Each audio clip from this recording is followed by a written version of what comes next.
On hymn number 198, kantahin natin, namnamin natin yung tatlong verses na ito. Dahil sabi ng Biblia, pwedeng hindi na kayo magkita dito sa lugar na to, pero kung nasa Panginoon kayo, balang araw yung mahal mo na yung sa buhay, makikita mo ulit at hindi na mawawala pa. No? Kaya, enjoy natin tong awitin na ito ng pangako ng Panginoon.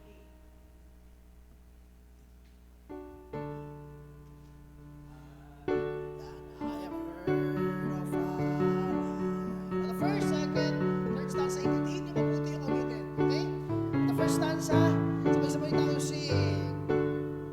I have heard of Allah on a faraway strand. 'Tis a beautiful home of the soul. Amen. Yung lupa nila daw, built by Jesus on high, where we'll never shine. It's a land.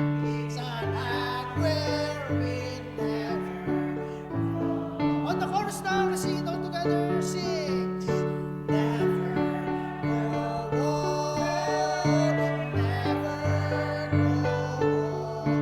It's a land where we'll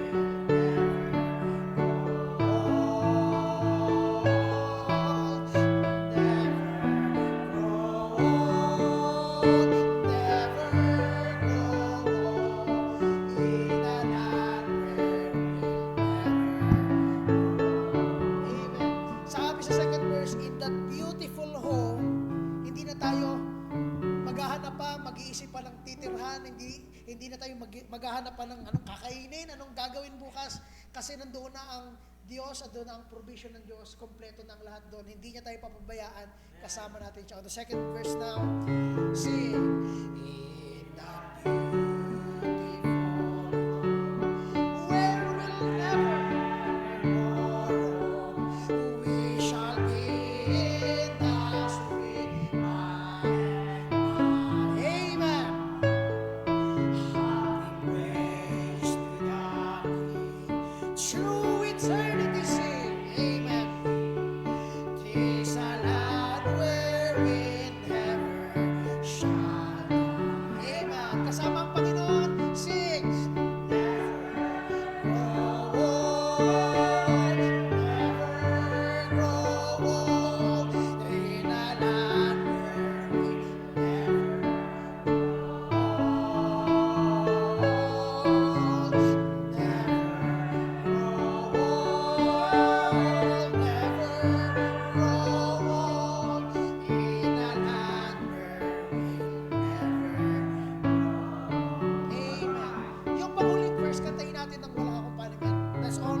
natin on this last verse.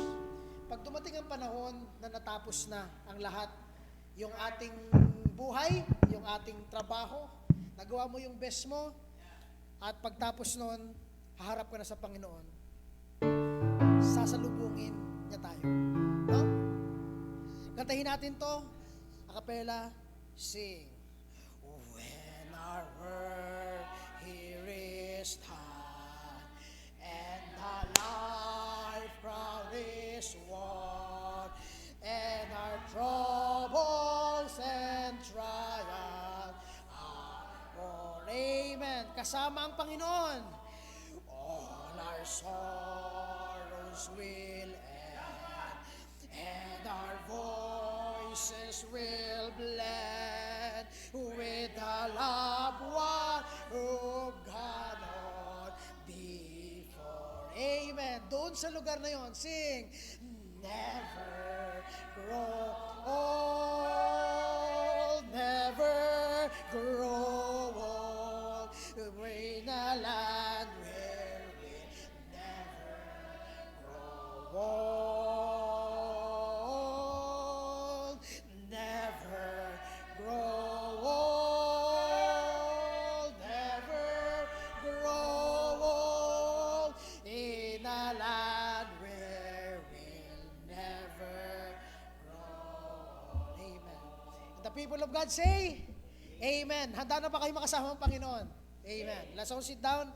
Tawagin natin si Pastor for the message this afternoon. Para pag kumakanta tayo dyan, parang namamaalam na tayo sa lupa. Pero alam nyo, mas masarap nandoon sa langit.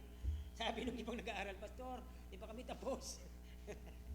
Well, ang kalooban po ang Panginoon ang masusunod. Pagdating po doon sa time na yon, alam nyo, kaya nga yung kanta doon, when our best was done, kahit anong mga plano mo, desire mo sa lupang ito, mawawalan ka ng gana kasi time na po to go up and go home.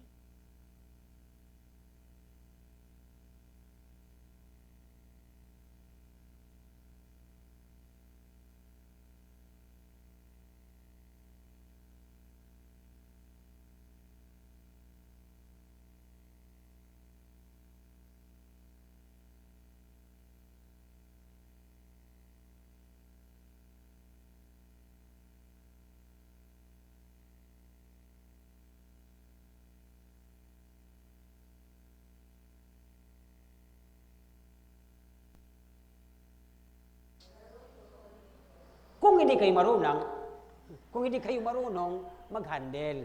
Okay? So, thank you very much. At buksan na natin ang ating mga libro sa 2 Timothy chapter 1. Lagpasan na natin yung chapter 6 kasi po, magkakasamaan tayo ng loob pagdating sa pera. Kasi po, number 1 doon ang tinataas ni Paul kay Timothy. Sa kabataan mo, Timothy, dapat sa lahat ng aspeto ng pamimera mo, dapat na pupasok sa pera mo, lahat niyan ay papunta ang porsyento niyan sa Diyos na nagbigay sa iyo ng talino. Ngayon, pag-unasapan natin yan ngayon, nasasama ang loob niyo. Bakit? Hindi natin re-require, hindi natin nagagawa ang kalooban ng Diyos sa buhay natin habang tayo ay buhay at nag-accumulate ng pera. Kaya ngayong gabi o ngayong hapon ay shift tayo ng 2 Timothy chapter 1. Tayo basahin natin ang verse 1 to 13 lamang para at least ay hindi hanggang 17 kasi yun, kaya lang hindi natin ang haba na. Okay, verse 1 hanggang verse 13. Verse 1 po, sagutan, verse 1, verse 2. Verse 1, ready, begin. God. Yung promise ng Diyos. Ano kayong pangako ng Diyos? Mabuting bagay ba yun? Masama. Ano ang pangako ng Diyos? Mabuting bagay. Verse 2 po, kayo.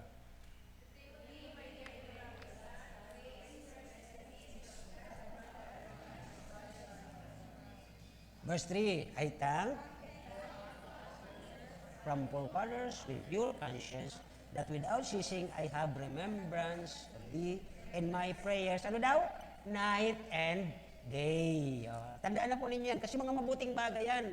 Kaya lang sa panahon natin, dahil sa sobrang bilis ng panahon, sobrang mga pinanunood natin, hindi natin magtumangayaw kung ba unahin natin pag-aaral, pagbabasa ng Bible o panunood. Minsan naguguluhan din tayo. Next verse. By thy tears, that I may filled with joy. Verse 5. To remembrance the unfeigned faith that is in thee, which did first in thy grandmother Lourdes, thy mother Eunice. Okay, yun na po yung kanyang lola na may edad na po si Eunice, si Lola Eunice, pero nagtiyaga siya din sa kanyang apo, si Timothy, hanggang ito ay naging malagong Kristyano, tumatag na Kristyano at naging layman, naging lay preacher, at si Timothy ay ina-encourage ni Paul. Next verse po. That thou stir up. Lagyan niyo po ng underline yung stir up. Malalaman natin mamaya kung anong ibig sabihin yan. Bakit kailangang haluin, kailangang painitin, kung sa apoy, pag-apoyin mo pa, kung sa itakhasain mo pa, yan po ang word na stir up. Verse 7, hath not given us the spirit of, but the power, love, and sound mind. Katinuan. Okay, verse 8, be not of the testimony of our Lord, nor prisoner, but a partaker, reflection of the gospel according to the power of God. Verse 9, hath saved us, called us, holy calling, not according to our, but according to His grace, which was given Christ Jesus before the world began. Verse 10, but is now made, who hath abolished death, and hath brought life and immortality to light through the gospel, whereunto an appointed for not ashamed, for I know whom I believe, and I am persuaded that he is able to keep that which I have committed unto him against that day. Last 13, hold fast, panghawakan. Okay? The sound words which thou hast heard, the faith, love, is in Christ Jesus. Sa panghuli po, ito sa 13, ito ang ating magiging titulo ngayong hapon. Okay? Panatilihin, pag-ingatan, keeping that good thing. Ano po ang mabuting bagay na ito? Verse 13, ulitin natin basahin sa verse 13, sundan mo ang mga huwaran, wastong salita na narig mo sa akin sa pananampalataya at pag-ibig na nakay Kristus. Yung mga mabuting bagay na natutunan natin, panghawakan natin. Sapagat yan po ay mabuting bagay. Well, tayo po ay manalangin. Dakilang Diyos, salamat po sa kanina na marami po may visitor kami. Salamat po sa inyong pagdala sa kanila. Hanawa, naligayahan sila at na-prove po namin, Panginoon, na kayo nagdala sa kanila dito sapagkat nakita namin ang kanilang enthusiasm, ang kanilang kasiglahan, ang sila ay na-feel nila na sila ay mahal ng inyong mga anak dito. Naramdaman nila na sila ay may care mula sa inyo. Salamat po sa paggamit mo sa amin sa mga taong ito, lalo po doon sa bisitang isang babae, Panginoon, na rin nawa isang araw ay mapalo up namin siya sa kaligtasan. I-bless mo po, Panginoon, pag-aaral na ito. Kayo po ng Espiritu magbukas ng bibig ng inyong tagapagsalita. Buksan mo po si ng tagapakinig. Kayo po taas. Kayo po ang mag-bless usapin ito upang maitaas po yung pangalan. Nakilain po kayo, pasalamatan sa pangalan ni Jesus. Amen. Thank you very much po. Again, bakit hindi ko dinaanan yung chapter 6 ng 1 Timothy? Yun ay tungkol sa pera. At kung pag-uusapan natin yun, lagi tayong may kasalanan sa Panginoon. Bakit po? Unang-una doon. Di ba? Sabi natin, mahal natin ang Panginoon, pero pagdating na mayroon tayong mga blessing, pag dumating blessing, nahadlangan na puri sa Diyos, pag hanap buhay, pag binigyan tayo ng magandang hanap trabaho, doon tayo magpupukus, nakakalimutan natin ang araw ng Panginoon, ang para sa Kanya. Dapat po baga na ituro ko na po yung simbang ito, dapat first minute, first hour, first salary. Lahat ng first mo dapat, sabi ng Matthew 6:3, ano yon? But, seek first, unahin mo ang Panginoon sapagkat ang lahat ng bagay ay ano daw? Idadagdag. Paano na idadagdag? Inapakpuripot natin. Diba? Lahat ginawa ng Diyos, sabi nga ni Brother Raymond kanina, lahat na natanggap natin mula kahapon, last week, kayo ng umaga, nagising tayo, malakas tayo, masaya tayo. Ang Diyos po nagbibigay niyan at hindi po tayo mismo ang nakakagawa ng paraan para tayo ay maging maligaya. Bakit po? Mahirap po pagligayahan ng isang tao. Ang tao ay walang, contentment. Okay? Kaya di ba sabi po ng chapter 6 ng 1 Timothy, kung ang tao ay walang contentment, hindi po siya magiging kalugod-lugod sa mata ng Diyos. Bakit? Mas gugustuhin niya ang magkakaroon siya ng mundong ito, ng material na bagay, lalo na ang mga tungkol sa pera. Dito po sa chapter 1 ng 2 Timothy, ay ang binibili ni Pablo kay Timothy bilang batang leader, batang bagong Kristyano, na ang sabi niya, keeping that good thing.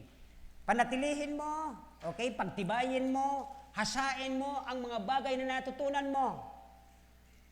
Ang unang problema mapasin natin dito, okay? Una, dito po si Timothy, ang dami niyang mga narinig na mga katotohanan sa Biblia. Kaya ang sabi ni Paul sa kanya, panghawakan mo ito, pagtibayin mo at stir up mo. Sabi ng verse na ating binasa. Sabi ko sa inyong underline, saan po yung word na stir up? Okay, kayo yung mababalikan. Verse 6, di ba? Ang word na yun ay pagtibayin, pagningasin kung sa apoy. So dito po, ang mabuting bagay na gusto ng Panginoon sa atin, na daladala natin, mga kapatid, wala pong Kristiyanong walang daladalang galing sa Panginoon. Pag you are a Christian, you are a possessor of a good life, eternal life. Ano yun? Yung good seed. Lagi kang may dala niyan. Yan ay mga mabuting bagay na pinagkalob ng Diyos. May mabuting balita ka, may mabuting binhi ka. Sapagkat bawat kausap ng tao, anak mo man yan, pamag-anak mo yan, yung mabuting binhi na ito, pag itinanim mo sa puso niya, ang Panginoon magpapatubo niyan. Siya po ang magbibless na bumunga yan. Hindi tayo. Tayo po ay gamit lamang ng Diyos. Kaya ito ay mga bagay na mabubuti na ang sabi ni Pablo kay Timothy bilang bagong leader, bagong halal na mangunguna, ano man ang kanyang hinahawakan. And by the way, dito po sa areang ito, dahil si Timothy ay naging pastor sa Corinth minsan, ay grabe ang mga tao doon. Matatalino at maraming mga kinasanayan. Kaya dito po ay, sabi ni Paul kay Timothy, yung anong daladala mo ngayon, bagong buhay. 1 Corinthians 5:17, kasi kanina wala tayong memory verse. Sabay-sabay tayo, 1 Corinthians 5:17, any man be, he is what? New creature kasi dapat yung lahat ng mga nandyan sa'yo, lahat mga mabubuti yun, kasi bago ka eh. Hindi ka na yung luma, pabulok na yun eh. So dito po ay makita na, yun yung mga bagay na binabanggit ni Paul kay Timothy. At pagdating doon sa binasa natin, pagdating ng verse 12, naalala niyo yung kanta doon? Alam kong paborito niyo ito eh. Di ba? Gusto ko sanang kantahin, kaya lang wala ng oras. Alauna pa lang doon, pero dito sa akin ay 4:00 na. Hindi ko maintindihan ngayon kung alin ang ano yung dito, di ba? Samantalang pinalitan ko yan ng kagabi, gumapang ako dyan, kumabit ako dyan para malagyan ko lang siya ng oras. Pero ngayon, nung inaasahan na natin siya, nakulat ako, sabi ko, ang aga pa. Parang kung isipin natin, tayo ba ay inaasahan ng Panginoon katulad ni Timothy nung pinangangaralan siya ni Pablo, sabi niya, Timothy, bilang bago kang leader, bago kang sa lugar na yan, ito ang tandaan mo, panatilihin mo, panindigan mo ang mga mabuting bagay na narinig mo. May nabasa ba tayo dyan na yung kanyang mga narinig ay ipagkatiwala? O chapter 2 na yata yon, di ba? Chapter 2 yata yon, yung all the things that you heard ay ipagkatiwala ito sa mga good men. Parang chapter 2 yun. Okay, so, pumasok lang bigla. Now, dito po ay inotice natin saan nagmumula. Okay?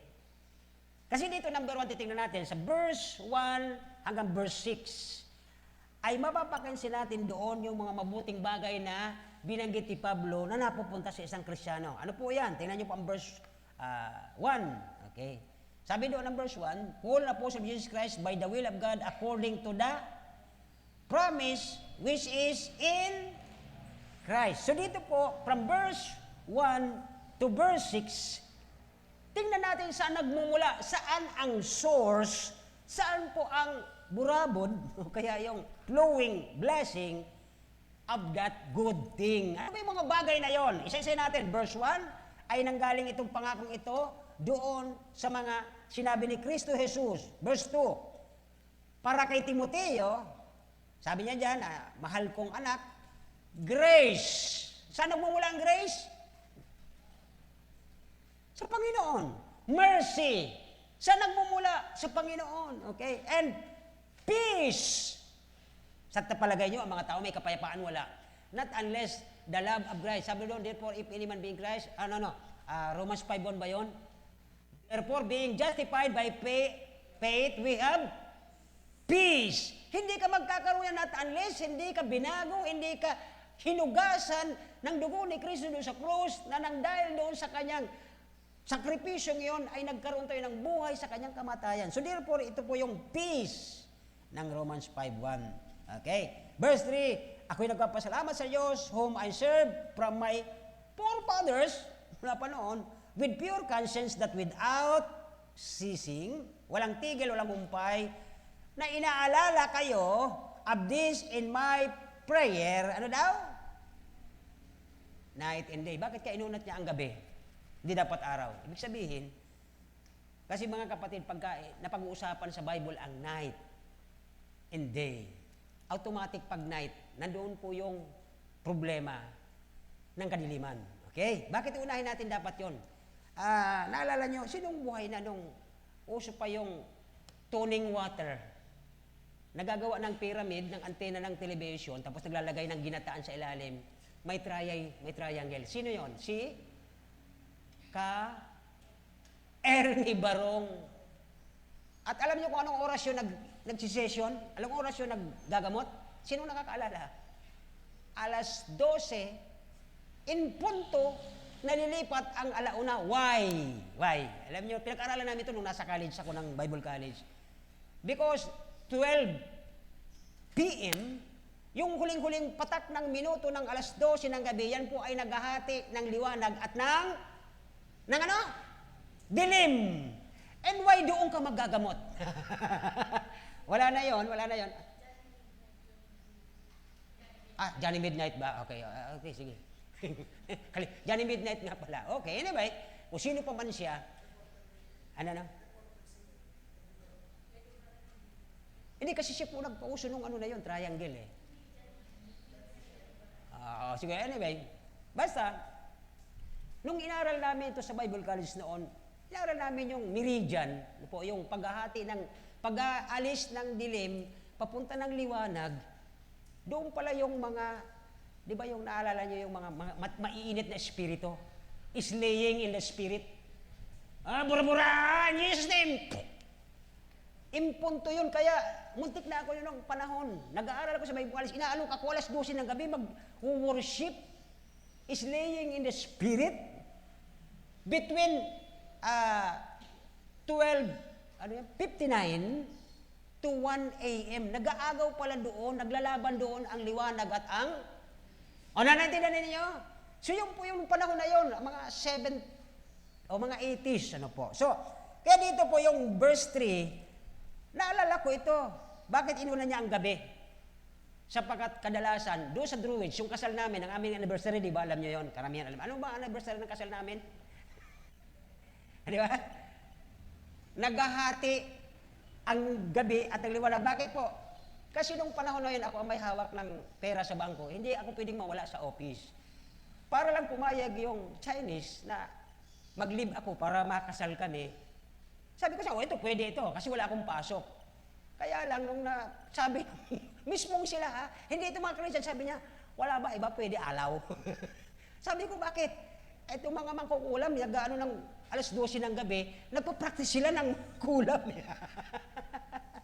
Nakakala ninyo? So ito yung, minsan pagpapalo sa isip ko, bakit nangyari ito? Kasi po, yung mga bagay na ito, napakahalaga sa liwanag ng Biblia. Okay, so dito, ay sabi niya, notice the origination of the good things. Pero pag napansin mo ang mula sa dilim, walang magandang bagay doon. Kasi kadiliman nga yun eh. Not unless, pagpasok ng alauna ng madaling araw, yan po ay, anong tawag doon sa kanila? May tawag yan eh. Yung bukang liwayway. Okay, so at least may pag-asa ang ibig sabihin. Pag sinabi sa mga word na bukang liwayway, there is a hope. Ano po? At ang Bible mayroong hope sa atin. So dito, ay, sa verse 2, okay, saan nagmumula ang mga bagay na mabuti? Basahin natin verse 2. Sabi doon, ay from yung grace, mercy, and peace from saan daw nagmumula ang mga bagay na itong mabuti? Ayon sa verse 2, from God. Diba? Napansin niyo po yan dyan sa verse 2. Lahat ng source na ito ay galing dyan according to verse 2. Now, pagdating sa verse 3, okay, tingnan niyo po verse 3. I thank God whom I serve from my forefather, which pure cause is that without ceasing I have remembered of thee in my prayers day and night. Ano ang mapapansin natin doon? Okay?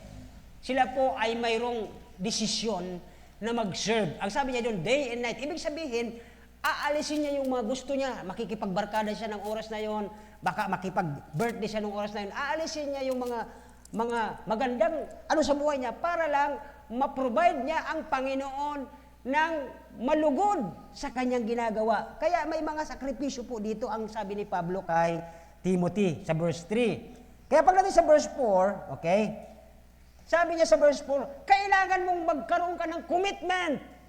Ang word na commitment, binabigay po yan sa mga nag-aasawa. Okay? Kasi pag walang commitment yan, wala, sayang yung kanilang pagpaparis. Ano po? Sabi ng verse 4, greatly desiring, di ba? Yan po yung word dyan. Greatly desiring to see thee, being mindful of thy tears, that I may filled with joy. Magkaroon ka ng commitment. Magkaroon ka ng pangako. Magkaroon ka ng vow. Sabi ng Ecclesiastes ba yun? 4:5 ba yun? Sa isang tao na nangangako sa Diyos at hindi niya gagawin, huwag na lang. Kasi nakakatakot po yun. Ano po? So dito ay, sabi ng verse 5, ito yung mga source kung saan nagmumula ang mga bawuting bagay. Sa verse 2, from the Father. Verse 5, saan kaya? Okay, letter F, tingnan po ninyo sa verse 5. When I call to remembrance the unfeigned faith that is in thee, which dwelt first in thy grandmother Louis and thy mother Eunice, and I am persuaded that in thee also. Ano po itong mga itinuro sa kanya ng mama niya at ng lola niya? Ano kaya itong mga mabuting bagay na ito? Yung lola niya, pag busy yung mama ni Timothy, yung mama niya pag busy, yung lola niya hindi yung pipigil, hindi siya turuan ng salvation tungkol sa kaligtasan ng salita ng Diyos. Pag yun namang lola niya, si Eunice, ay busy sa ginagawa nilang hanap buhay, yung mama naman ni Timothy ang tumuturo sa kanya ng mga bagay ng salita ng Diyos. Kaya yung source na ito ng kanyang mabuting bagay na daladala ni Timothy. Nakikinig pa po ba kayo? Ang mga anak natin at tayo mismo na mga senior na ngayon, tayo mga may edad na, alam ko ang level ko ay magkakaedad tayo, ito yung panahon na may mga tao nagsakripisyo sa atin, mga magulang natin, kapatid natin, ate natin, papa natin, mama natin, o lolo natin, lola natin, na hindi sila tumigil, ipanalangin tayo araw at gabi upang matutunan na marinig natin sa isang man of God, yung mga truth, yung mga mabuting bagay upang sa ganon, yung mga mabuting bagay na ating nagagawa ngayon, akala natin kasi atin to eh. May pinagmulan po ito. The next na makita nating letter F dyan, from the Father, sa verse 5, ay from our family. Oh, may makasama tayo dito. Ako nakuha ko ang pananampalataya ito sa aming pamilya. Tatay ko nagsimula, mga kapatid ko, tapos kami. O, gano'n din po siguro kayo. Malamang, yung mga anak ko, sabihin, sa papa namin, sa lolo namin, kay Lolo Handaria, kay papa namin, nagpapatuloy kami, doon namin nakuha ang mga mabuting bagay na ito. Kaya mayroon tayong pag-uugali sa labas na nagugulat sila. Bakit ang ugali nito na kahit inaasar mo na siya, kahit inaapi mo na siya, ay hindi pa rin siya lumalaban. Pero nakakatakot minsan na po, tao lamang tayo, minsan, napupurubok tayo ng anger, lumalaban tayo. Napansin niyo po yung nung si Christ kanina sa ating lesson, nung si Christ ay nilingon si Peter, hindi niya tiningnan ng pangungutya o pag, ano ba yon yung parang pinapamukhaan siya. Hindi niya, kundi ang kanyang lingon doon, may concern ako sa iyo. May pag-asa ka pa, mababago pa ang iyong mga pagkakamali. Ganun din po yung parang nangyari dito sa, tinuro dito ni Eunice at sa kanyang mama ni Timothy. Nagkaroon sila ng sakripisyo, nagkaroon sila ng commitment na itong mga bagay na itinuturo namin sa iyo, anak, sang araw, magagamit mo ito sa ibang tao at yung ibang taong nakarinig nito, magagamit din ito sa ibang mga anak nila at yun po ang mabuting bagay na ating laging ipapatuloy, papanatilihin sa ating buhay. Ano po itong mga bagay-bagay na ito?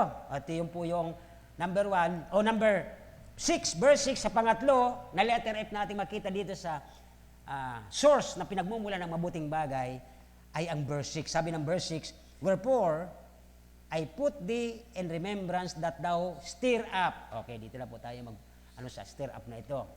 Ang word na stir up, okay, ay ang ibig sabihin po nito, kasi si Timothy pala noon, katulad natin, mahiyain. Since na yung mga pinagtuturuan niya doon ay mga matatalino, mga Grecians, mga abogado din po ito, dahil bago si Timothy, medyo timid siya, mahihain siya, wala siyang imik.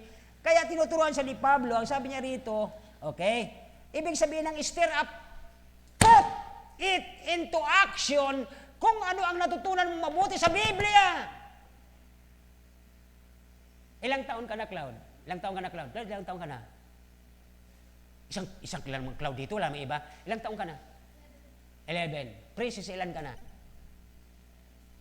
16. Wow. Parang kailan lang, maliit ka lang, 16 ka na pala. Ang bilis talaga ng panahon, no? Now, ito po ang punto dito sa verse 6. Sabi niya, tingnan niyo sa Tagalog ang verse 6, ha? Okay. Dahil dito, ipinapaalala ko sa inyo, Cloud, at kayo mga may, dati nagsimula tayo dito, maliliit pa kayo. Siyempre ako na, medyo alert na. Si David dito lumipat, grade 5. Si Joy lumipat, grade 4. Grade 3. Pero ngayon, anong level ka na? Okay. Ang layo naman ang tanong, di ba? Anong level ka na, di ba? So, di ba? Dito, ipinapaalala sa inyo. Pare-pares tayo nagmula dito. Anong grade ka nagsimula? Pero parang si Timothy kayo, pakinggan yung maigi ang pakiusap ni Pablo. Sabi niya, di ba? Ano daw? Yung stir up, pagningasin. Yung apoy ng pananampalataya na mo na para bang, ito na naman, Sunday na naman, sisir mo na naman kami ni Pastor. Pero alam mo naman ang totoo, tama? Alam mo naman ang Panginoon, di ba? Kilala mong tagapagligtas mo siya. Ano po ang utos ni Pablo? Anong utos ni Pablo? Ano daw? Pero alam nyo, si Timothy naman yan, pastor, di man ako yan eh. Iyon na nga po ang pakiusap ng Biblia sa atin. Hindi ako dito nakikiusap sa atin. Ang nakikiusap sa atin ay si Pablo. Pag ningasin ninyo, yung alam mo, tinuruan ka sa Sunday school, kailangan nagsimula dito, grade. Asa si Manny? Umuwi na. Ay, ito si Manny. Manny, sorry ha. Joke lang yon. Si Manny, itong spot na ito, yan. Diyan niya nakaupo, kasama yung kapitbahay mo, sino? Si Isi. Si Ising malaki. At nagtuturo na ngayon. Biruin nyo ha. Si Manny naman nasa kumpanya ng mga abogado. Nakaupo yan ditong dalawang yan. Grade 5, di ba? Grade 5. Pero ano ang natutunan nila? Ano ang natutunan nila mula nung grade 5 na yon? Ano ang natutunan ninyo mula kayo ay naupo dyan sa inyong mga Sunday school teacher? Sister Helen, gusto pa magturo. Pinalitan ni Tinay. Nagturo din yan minsan. Okay? At nakita ko nga na na-handle niya pa pala sino ba yung anak yun na na-handle pa ni Tinay na maliit bata noon. Doon pa sila. So, imposibleng walang naituro ang teacher sa kanilang mabuting bagay. Ano po yun? Number 1, love your self. Di ba? Mahalin ang iyong sarili katulad ng iyong kapwa. That is the 10 commandment na pinag-isa. Yung 10 commandment, di kaya ng tao, pinag-isa. Ang bawat isa, kaya tag-5, pinagtag-isa. Ito, huwag gagamitin ang pangalan ng Diyos, anumang di mabuting bagay. Ano pa yon? Remember the Sabbath day. Lahat yun sa Diyos. Ang ginawa ng Panginoong Jesucristo sa Luke, sabi niya, love God with all your heart, mind, and soul. Yung mula sa, huwag kang papatay, huwag kang lahat yung 5 yon ay ibigin mo yung kapwa katulad ng iyong sarili. Hirap pa rin ang tao. Bakit? Sa opisina. Lahat tayo nag-opisina. Hindi mo ako pwedeng magsabing sa opisina kasi di man ako opisina. Nag-opisina din ako. May mga ka-opisina tayong hindi kaibig-ibig ang ugali. Di ba? Ba't nakangiti kayo? Ibig sabihin may ka-opisina kayong ganyan din. Pero alam niyo, pag mayroon kang natutunang matama, may natutunan ka sa Biblia ang good thing, hindi mo siya basta-basta sasagutin doon sa kanyang kamangmangan. Sabi ng Proverbs, answer the fool with his... alam nyo, pero alam nyo, pag nakita mo yung sabi mo, di ba? Tama hindi. Alam nyo, nangamuhan din ako eh. Pero pag nakikita akong talagang agrabyadong agraryo, At habang tumutulo ang luha, pag di mo na kaya, punta ka sa CR, Lord, wala na po akong ibang susumbungan, ikaw na lang. Alam mo, gagawin ng Diyos, babalakta rin ng lahat ng yan eh. Awan ko sa inyo, pero hindi tayo parehas, yan po ang nangyari. Pag ako aping-api na, punta na ako sa CR, wala namang magagawa yan. Nalagalakad, wala ka namang sinasaktan, lakad ka, punta ka sa CR. Sara, huwag nang papalagapakin yung pinto. Alam na galit ka eh. Dahan-dahan pa rin pag pinto mo. Tapos pagdating mo doon, Lord, di ko na po kaya. Kayo naglagay dito, ano po ang plano nyo sa akin? Ayaw naman po ninyong balasubasin ang pangalan nyo dahil ako'y Kristiyano dito. Alam nyo, binabaliktad ng Diyos yan eh. Huwag kasi tayong yung ugali natin na yung good thing dito na sinasabi, na para bang naturuan ka ng tama ng salita ng Diyos, pero kabaliktaran, pag nasa opisina ka, iba ang karakter na pinapakita mo doon pag nandito ka sa simbahan. Tama po ba? Sa school, di ba? And by the way, ingat tayo mga magulang. Dami na namang lumalabas. Pagka napabayaan ng teacher ang isang estudyante, nabubugbog. Paano kung kamag-anak mo? Siyempre magagalit ka. Wag. Kaya minsan, paraan ni Satanas yun para tayo ay sirain katulad ni Peter. Sabi ko kanina, doon sa lesson natin kay Pedro, bago pa ang dyablo makialam sa buhay nyo, nagpapaalam yan sa Panginoon natin. Tama po ba? Alam nyo sa 31 ito kanina, kung naalala nyo, hindi yan pwede basta sa'yo gagalaw, not unless magpaalam sa Diyos. Si Job, di ba? Sabi ng Diyos, pinagpamalaki kita Diyos sa lahat ng mga Kristiyano sa lupang ito, sa earth, na ikaw ang pinakamatapat. Sabi ka gani, nagprotesta si Satanas, sabi niya, kaya lang yan Panginoon matapat, kasi pinayaman mo yan. Subukan mo, pakialaman ko yan. Panginoon, pwede bang pakialaman ko? Sabi ba ng Panginoon, sige, pakialaman mo ang buhay niya, pero ang kaligtasan niyan at ang buhay niyan, akin yan ha. Opo, Panginoon. Kaya di ba lahat yon, di Di ba? Nagkapigsa siya, namatay mga anak niya. Kaya niya yun, pero nagpapaalam sa Diyos. Okay po ba? So yun po ang, lagi natin tanda, may mga mabuting bagay ka natutunan sa salita ng Diyos. Sa tagal mo simbahan, sa tagal mong naupo, sa tagal mong nakikinig sa Sunday school teacher, kahit hindi sa pastor. Kasi minsan may mga tao ngayon, mas nakikinig sila sa kaibigan kaysa sa pastor. Minsan sabihan ng pastor, parang, ha? Sino ka? Parang ganun eh. Pero alam niyo mga kapatid, yung good thing, ang bagay na tinuro na Paul kay Timothy. Si Timothy dito, naturuan ng nanay, ng lola, ang ganda niyang kanyang puso, masunurin siya, obedient. Sa panahon natin ngayon, mabibilang mo na lang. Kahit kausapin mo siya, mali ang ginagawa mo, ayusin mo yan. Pero hindi, nalilibang siya doon sa kanyang enjoyment, doon sa kanyang lust na nalalasap doon sa kanyang ginagawa. Hindi siya nakikinig, nagsasabi sa kanya ng tama. Ito po yung good thing na sinasabi ng Biblia from verse 1 to 3, na dito natin ay nagmumula ang mga source na itong mula sa Diyos, sa ating Ama, nagmumula sa family. Ngayon, ito po, may isang may biglang may lumabas na. Kasi po yung family namin, mali din yung ginawa. Ito na nga paulit-ulit na lang ba yon? Nakita mong mali yung tinungtungan ng magulang mo, tutungtungan mo rin ba? Sino ngayon may diferensya? Di ba ikaw? Magmamalaki ka pa na mas marunong ka sa magulang mo, tinungtungan niya, tinungtungan mo rin. Tama hindi? O wag na tayong mag-anuan dito ng Biblia. Magpersonalan na lang tayo. The same, sabi ni Paul kay Timothy, Timothy, may natutunan kang tama. Gawin mo yung tama, hindi yung ginagawa mo yung mali. Di ba? Tayo naman, may narinig naman tayong mga commit na tama at mabuti. Minsan, babalansin din natin sila. Tama pa ba tayo? O baka na yun po yung point dito na may source ang mga good thing na daladala natin. May mga source yan galing sa Panginoon, galing sa pamilya, at galing sa fellowship, sabi ng verse 6. Kasi yung night hindi na inaatupag kayo sa panalangin ng kapwa natin, yun po ang kanilang source ng ating mga good thing na ito. Mga good thing na ito na namamahal natin yung hindi kaibig-ibig. Napapatawad natin yung hindi dapat patawarin. Yun yung mga good thing na galing po sa Biblia, sa biyaya, okay, sa mercy, sa love, at yung love na yung na itatransfer sa tao na mula sa karakter ng Diyos is number 1, the love.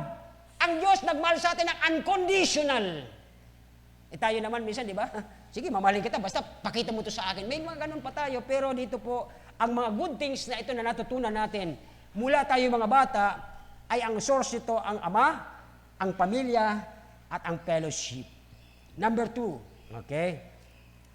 From verse 8, o kaya 6, 7, 8, binaliktad ko lang, okay? Na dito mga kapatid, ay, sabi doon sa chapter 2 yata dito, yung mga, sabi ni Paul kay Timothy, yung mga mabuting natutunan mo, katulad ng pag-ibig ng Diyos, katulad ng kaligtasan, katulad ng mga mabuting, may ipapasa mo rin sa iba, okay? Commit it also to faithful men. Chapter 2 yata ito, kung hindi ako nagkakamali. Who would in turn commit into other men na magiging faithful din. Kasi mga kapatid ganito Sabi mo yung natutunan mo, ipapasa mo sa committed faithful men.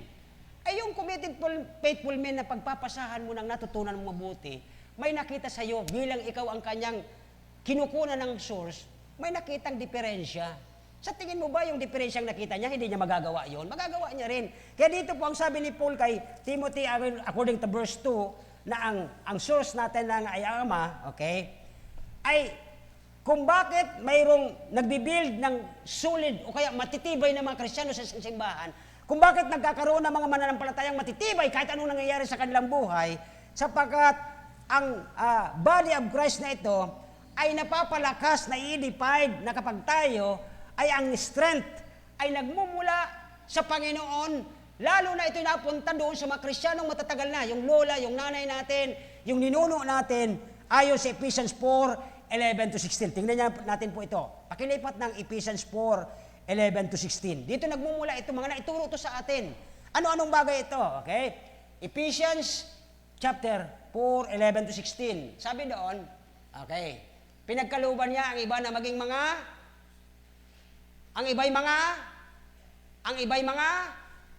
itong ebanghelista kasama kayo dyan. Bakit? Pag may dumating ka bagang bisita, sinusulwining mo, ebanghelista po ang tawag dyan. Katulad nung kagabi, may dumaan dyan na nakita kasi, nag-google siya, wala nga ditong baptist malapit. Pag-google niya, nagulat siya, dyan lang pala sa tapat. Kasi inalis natin yung ating, pag-pray natin na mapagawa natin ulit yan. Kasi ginamit niya Google kagabi. Kaya, nung nandoon, nag-uusap kami ni Brother Raymond, kasi yung mga men may meeting, may nakita siya, akala ko si Brother, ang tagal niya kinausap, may pagbalik niya, tinawag ako, Pastor, naghahanap daw ito ng pagsisimba niya bukas. So, yung palang lalaking yun ay, parang katulad natin, Christian Baptist din, kaya naghahanap. Ang kasamahan niya ay taga doon sa Seventh Day. So, ito po yung evangelista na sabi niya sa amin, kasi kami po, habang ako nagbibigay ng produkto, nag-evangelize ako, nagpipray ako ng lugar kung saan ako tatawagin ng Diyos. Missionary yon. Okay, so, dito po, ang iba naman ay katulad namin, pastor. Okay. At ang panghuli, tanungin ko kayo bang mga nanay, kayo bang mga lola, hindi ba kayo naging guro? Pastor, kasi DepEd, wala kami lisensya, hindi po ang tinutukoy yan ni Pablo ay yung lisensya sa DepEd. Ang tinatanong dyan ni Pablo, ikaw ba'y lola, ikaw ba'y nanay, na tinuruan mo ang anak mo, ang apo mo, ng tungkol sa katotohanan ng salita ng Diyos? Yun po Ito ang problema. Naturuan sila mula bata, grade 4, 5, 6, nag-high school, 1 to 12, nag-college. Pero mga kapatid, minsan, yung good thing, iba ang nakikita ng ibang nakaka-obserba. Amen po ba? Minsan nakakaproblema dito. Kaya mga kapatid, iwasan natin ito. Maraming mata nagbabasa sa iyo. You are an open book na ang sabi mo, good thing ang nasa puso mo't dala mo. Pero sa basa nila, bakit ganyan siya? Amen po ba? So hindi po dapat na, sabi kasi ng Bible, wag tayong huhusga. Minsan nahuhusga ng iba. Sinabihan na ngayon, hindi nakikinig, naghuhusga ka na. Siguro ngayon hindi ligtas. Wag naman. Kaya ito po ang sabi ni Pablo, kaysa husgahan ka, Timothy, na parang hindi ka naturuan ng lola at ng nanay mo ng katotohanan ng Bible, ayusin mo ang buhay spiritual mo. Amen po ba? Okay. Parang bigat na kayo. Pero usapan natin yung kay Timothy. May relasyon ba sa atin? Mayroon po, napakalaki. Kaya ang prayer ko ulit ngayon, marami na tayo na-train, marami tayong mga pinapatayo dito nung araw. Matagal na, after 23, 24, 25, pagdating ng 26, parang bihira ko na silang maramdaman Ang prayer ko, Lord, stir up mo sila ulit. Bakit po? Hindi natin hawak ang buhay. Di ko hawak ang buhay ko. Okay? So, nandito ako yung para palalahanan. Stir up natin. Ano bang natutunan mong tama? Ano bang natutunan mong truth? Ano bang natutunan mong pwede mong i-share sa ibang mga magiging faithful din na katulad mo na hindi masisira ang kanilang patutuo na katulad ng nagagawa ng mga ninuno natin. Nagkamali sila Okay? So, dito po ay number 2, hindi lamang yung source ng kanilang good thing, kundi yung minsan, yung katamaran, okay? Pagiging tamad, naging slackness of what that good thing is. Okay, verse 7 muna. Unahin natin verse 7. O verse 6 na muna, lugod, okay? Sa verse 6, nakita natin ang word na stir up. Hasain. Kahit ano namang galing mo, kung pinababayaan mo na to, hindi mo na yun magagamit. Okay? Isa sa pinaka-gustong-gusto ko sa gabi, yung makinig ako ng instrument ng string. Arpa man yan. At minsan para sa tabako may nag-iikot na nagtutugtog ng arpa. Ang galing niya Kaya lang, mga tinutugtog niya yung mga love song. Wala namang problema yon. Pero the best siguro kung kakantahin natin yung makalangit na song doon sa arp. May bayad yun Nakita niya siguro yun, taga-tabako yata yun Ang galing niya tumugtog, bata pa. Kung mapasin niyo po doon sa verse 12, di ba? Sabi niya doon, I know whom I have believed. May kanta tayo yan, di ba? For I know whom I believe, that I'm persuaded that He is able, ano yan? They're committed unto Him against that day.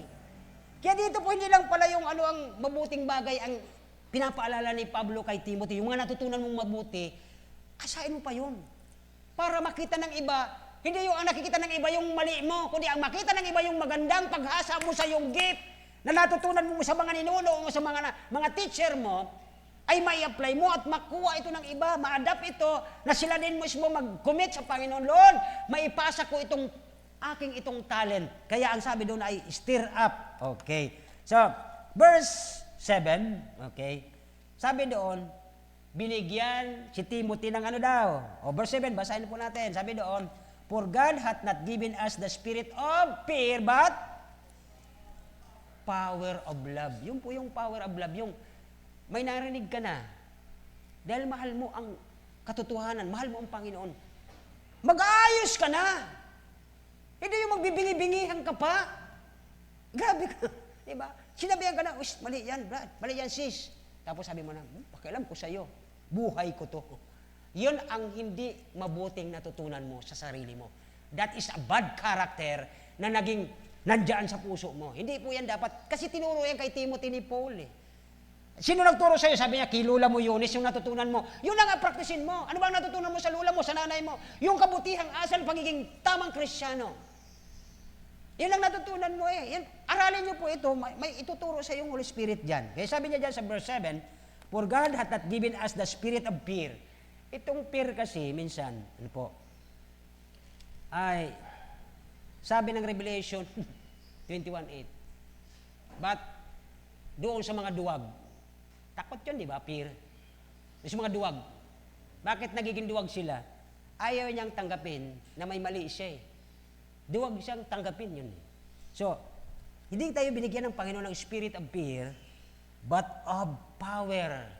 Yung kapangyarihan na magbabago sa mga nanonood, magbabago ang kanilang buhay dahil nakikita sa iyo ang tamang pagkilos, tamang pagsunod sa katotohanan na ituro sa iyo ng iyong mga pamilya, ng Panginoon, at ng fellowship, na kung saan nandun ang pag-ibig ng Diyos, ng pag-ibig, sabi ng 1 Corinthians 13, ang pag-ibig, okay, na hindi mo paghanap, di ba? 7:7 yata yon. Kasi kung puro ka lang salita, maingay ka lang, hindi pag-ibig yun eh. You are just a tinkling cymbal. Pero pagdating doon sa verse 7, ay hindi naghahanap eh, ang pag-ibig. So yan doon po ang mapasin natin dito na sa verse 7, si Timothy po ay binigyan siya ng Diyos ng spirit, ng kapangyarihan, ng pag-ibig, at sound, ano po yung huli? Sa Tagalog, ang sound mind dito ay, pakibasa nga po ulit, anong ibig sabihin nito? So therefore, pag may nagsabi na sa'yo at di ka nakikinig, hindi ka marunong magpigil sa sarili mo. Amen, hindi. Narinig mo na, may nagsabi na, parang hindi maganda yung ginagawa mo, pero sa tingin mo, sino ka ba?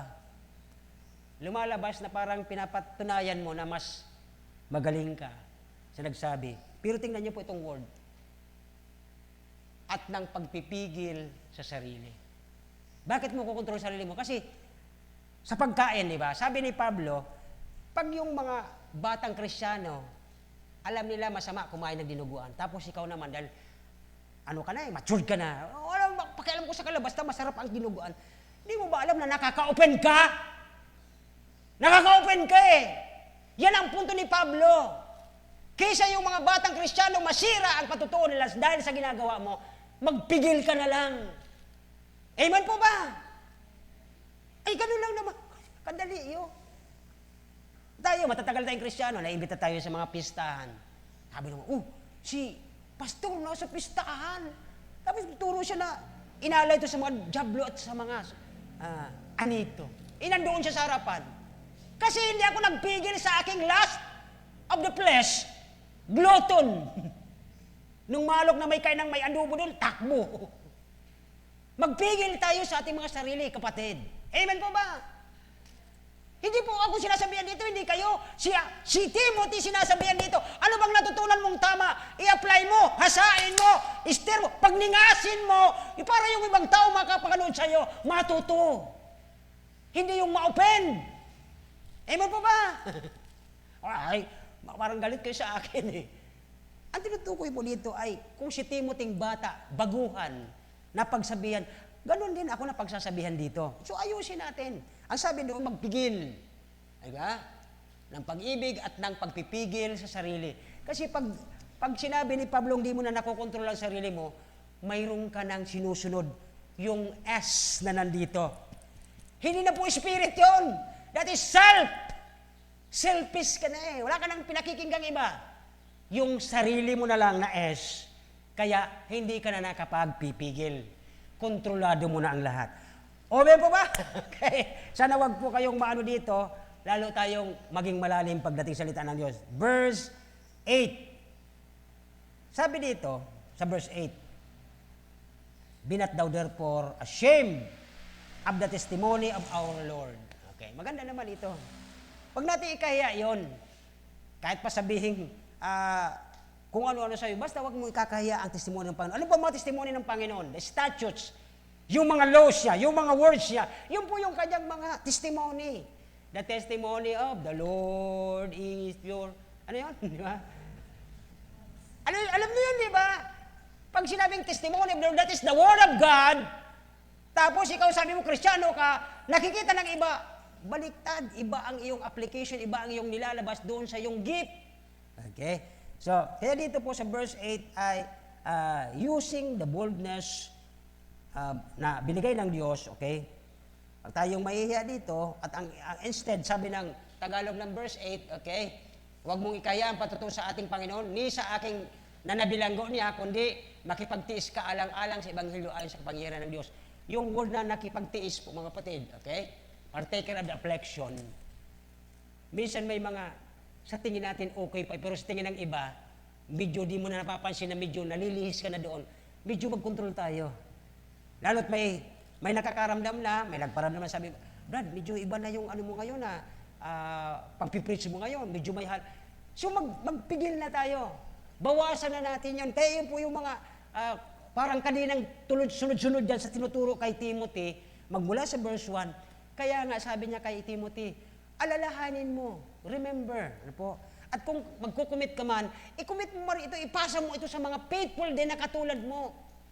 Eh kung hindi ka nga faithful doon sa mga paalala ng Diyos sa paligid mo na nagsasarili ka na, paano ka magiging faithful sa dulo? Okay, so dito po ay, yan po ang sakop nung nagiging tayong parang tamad sa pag-practice. Hindi na natin ito ginagamit, hindi na natin ito sinusunod dahil may sarili na tayong desisyon. Ano po, nado sa ating sarili. Kaya yun po ang pangalawa dito na, una, yung source ng mga mabuting bagay sa atin galing sa Panginoon, galing sa Father, sa family, sa fellowship. Dito naman, nagiging islak tayo, nagbibingi-bigihan tayo, nagbubulag-bulagan tayo, na kahit mali na tayo, di tayo nakikinig doon sa mga paalala ng Diyos. Kapag tayo ay medyo pickled na tayo, minsan, hindi mo maintindihan kung confused siya o paano, parang sa tingin niya, basta ako tama, parang ganon, ay dito po ay sinabihan na ni Pablo sa verse 8 si Timothy na huwag nating ipakakahiya ang testimony, ang salita ng Diyos na siyang tama na ating sinusunod. Kaya pagdating po doon sa mga bagay na ito from verse 6, 7, and 8 ay hindi ito dapat makalimutan natin. Katulad ni Timothy, sabi ni Paul, huwag mo itong kakalimutan. Huwag mo isang isasang tabi. Huwag mo itong kakatamaran. Hasain mo ito, practicein mo. And last but not least, mga kapatid, pangatlo, okay. Ganun pa rin, abot pa lang ako ng isang oras. Verse 8, 9, 10, 11, 12, 13. Ano po mapansin natin dito? Ito yung kalakasan ng mga mabuting bagay na natutunan natin. From elementary, high school, and by the way, mga kapatid, di lang naman kayo nagsimula dito ng elementary. Si David, grade 5 na magsimula kami dito eh. Pero ang blessing, ginagamit siya ng Diyos. At hari nawa, pag nagkaroon po ng ganitong katulad kay Timothy, may nagpaalala sa iyo na ganito, makikinig naman yan, mga yan eh.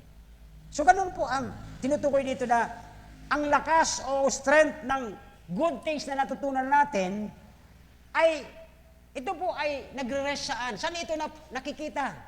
Verse 8. Okay? Doon sa verse 8, makikita na ang kalakasang ito ay nasa kanino? Verse 8. Be not thou therefore ashamed of the testimony of the Lord. Okay? Nor of his prisoner, but thou partaker of the affliction of the gospel according to the power of God. Okay? So doon po nakukuha kapangyarihan ng Diyos. And then pagdating sa verse 9 and 10, nandun po ang kanyang purpose. Tingnan niyo po ang verse 9. Okay? Who hath saved us? Unang purpose ng Diyos, niligtas tayo para yung mga mabuting bagay na marinig mo lagay natin sa puso natin, mai-practice natin, atin itong maitago, pagtibayin. Okay? Pag-ingatan, mga bagay na yon. At sabi diyan sa verse 9, okay? And called us with an holy calling. Iyon po ang problema. Tinawag tayo ng Diyos sa banal na panawagan, tapos makikita ng iba, nadi-discourage sila eh. Kumbaga na, bakit ganito siya? Bakit nagkakaroon siya? Kung magpakakita natin ito kay Timothy, kaya tayo rin mismo sasabi, Pastor Timothy, ba't ka ganyan? Di ba? And by the way, mga kapatid, huwag niyong sabihin na kahit itong mga batang pastor ngayon, mga bagong missionary, ay hindi nagkakamali. Nagkakamali, tao lang din sila. Ako nga, nagkakamali din. So dito po kay si Timothy ay laging pinapaalala ni Paul, nang sabi niya sa verse 9, na tayo niligtas, tayo tinawag. Pangalawa, ng anong klaseng panawagan? Banal na panawagan. Pangatlo, according to our works, but according to His purpose. Hindi po sa ginawa natin kaya tayo tinawag ng Diyos, kundi sa Kanyang purpose, ang sabi ng verse 9, and grace. Yung layunin niya, may grasya, may pagkahabag, at mayroong pagmamahal, was given us in Christ Jesus before the world. Mga kapatid, wala pa tayo nun, wala pang mga lulot lola natin. Ando na binigay na pala ang grasyang yon sa pagtawag sa atin ng banal na panawagan para tayo yung mga narinig nating mabuting bagay. Nakikinig ba kayo? Yung mga natutunan nyo sa Bible, sa memory verse, doon sa Sunday school, dito sa preaching, dapat magamit natin, ma-practice natin na hindi nakikita ng mga tao ang maling application, kundi na maitama natin ang good thing na ito, na itong lakas na ito ay galing sa Panginoon. Okay, from verse 8 to 9 hanggang 10. Dahil po ang kaligtasan ng iba ang mahalaga dito. Eh, sabi mo, ligtas ka. Ligtas ka, pero ang iyong action at saka yung hindi ligtas, parehas lang. Nakaka-open po yan sa karamihan. Kaya pag yan inimbita mo sa church, di po yan na-attend. Sasama ako sa inyo, parehas lang naman ang kilos mo sa kaito eh. Kung anong ginagawa nila doon sa magpapaligaw doon sa iba, ganun din pagpapaligaw mo. Sa lalaki naman, kung paano naliligaw yung ansib, ganun din ka naman magligaw. Anong pagkakaiba nyo? That's the point of Paul to Timothy. Sinabihan niya si Timothy ng maayos. Okay. Kaya lang, dahil sa minsan mga kabataan ngayon, may sarili na silang gobyerno. Kaya nga sabi ko nga sa minsan, sana pakinggan nila ang pastor. Kapakat dito si Timothy, naniniwala ako na si Timothy pinakinggan si Paul. Kaya siya naging 1 and 2 Timothy. Okay? Sabi niya dyan, ang Word of God, dapat ay hindi ito nakukulong. Si Paul madalas nakukulong, di ba? At dito po ay, maliban na ang salita ng Diyos ay hindi ito bound, sabi ng verse 9, na tayo ay naligtas, kahit siya nakakulong, maraming naligtas dahil nagsulat siya, di ba? Actually, ang epistle na ito po ay prison epistle ang karamihan. Bakit po prison epistle? Habang nakakulong siya, nagsusulat siya ng mga salita sa Biblia at yung mga takakabasa, naliligtas. Yun po ang itinutukoy ni Pablo dito. Hindi yung nakikita natin mga bad habits sa labas, kundi ang makita dapat sa atin na kahit may pressure ka, kahit may nakakulong ka, nagagamit ka ng Diyos ng mga tao na nakakakilala, naliligtas, dahil sa bibigay mo ng iyong sarili sa Panginoon. Ang tawag doon ay commitment.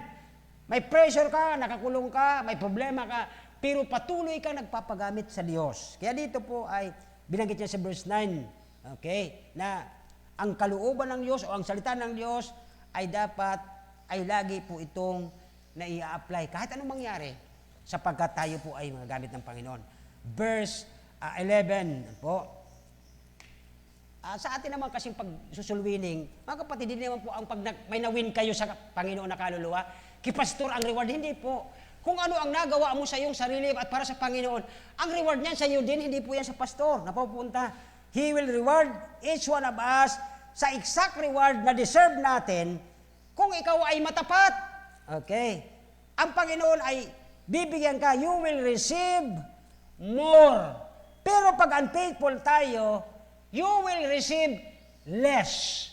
Pag hindi ka matapat sa Panginoon, hindi ka naman makakatanggap eh. Kahit anong pag-pray mo, kahit anong, hindi ka nga matapat eh. Paano ka pakikinggan ng Diyos?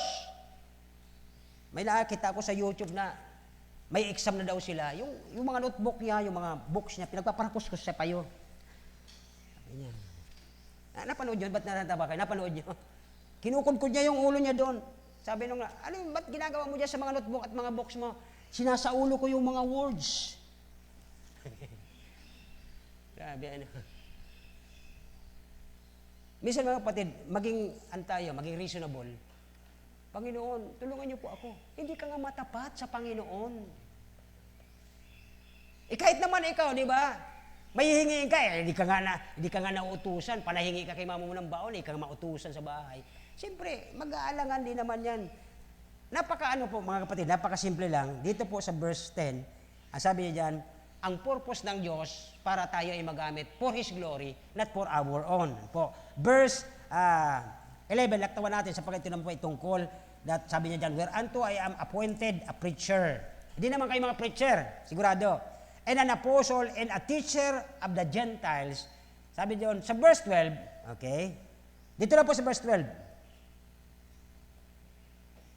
Ang tinutukoy kasi ng verse 11 na tayo po dapat magkaroon po tayo ng endurance, na tayo mag-endure, sapagkat if we live with Him, maraming sa atin, maraming pagtitiis kandadaanan kasi namumuhay ka kay Kristo. Pero tingnan niyo po, pag tumalikod kayo kay Kristo, ang sarap ng buhay. Subukan niyo maging malapit ka sa Panginoon. Ang dami mong sasagupaing problema. Verse 12. Ano po mong dahilan? Sa verse 11, because we shall live with Christ, ang dami nating sasagupaing mga problema. Verse 12, because we shall reign with Him. Tayo ay sasama sa Kanya. Kaya sabi niya ng verse 12 dito mga kapatid, okay, ay mayroon tayong protection.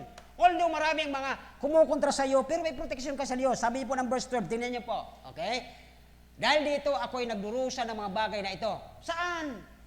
Tutuyain ka. Kaya nga ayaw ko dyan maglipat ngayon ng reliyon kasi tingnan mo.